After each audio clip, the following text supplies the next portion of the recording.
Our scriptural focus today is going to be taken from the Gospel according to St. Matthew chapter 14 verse 13 through to 21. There we see there's a crowd of people that have been following Jesus, and as the sun was beginning to set, his disciples then go to him and say, "These people are hungry, we need to send them away. Why don't you send them away, Jesus, so they can get something to eat?"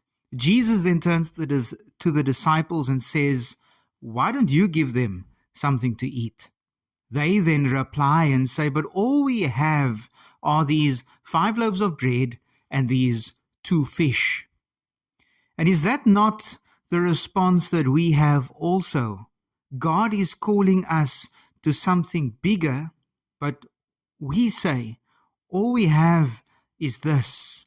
In our minds, our little is not enough. But Jesus shows that the little we think we have is the much that someone else is praying for. The little we think we have is the much that somebody else is yearning for, the much that someone else is desiring, and we take that little blessing for granted.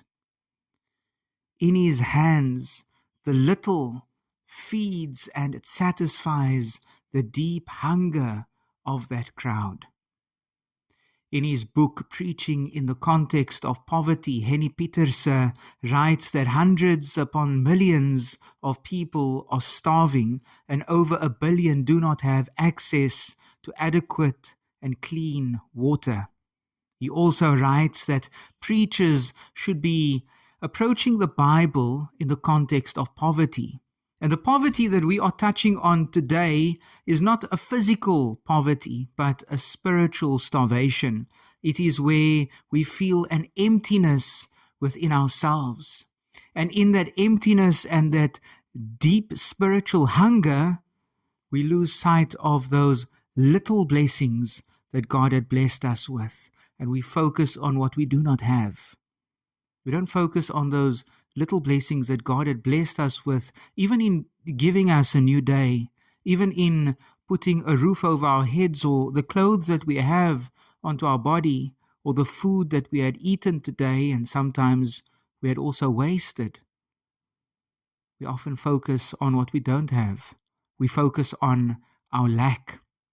If we go all the way back to the book of Genesis, we see that Adam and Eve also focused on their lack in the Garden of Eden. They had everything in abundance. They lost sight of what God had truly blessed them with.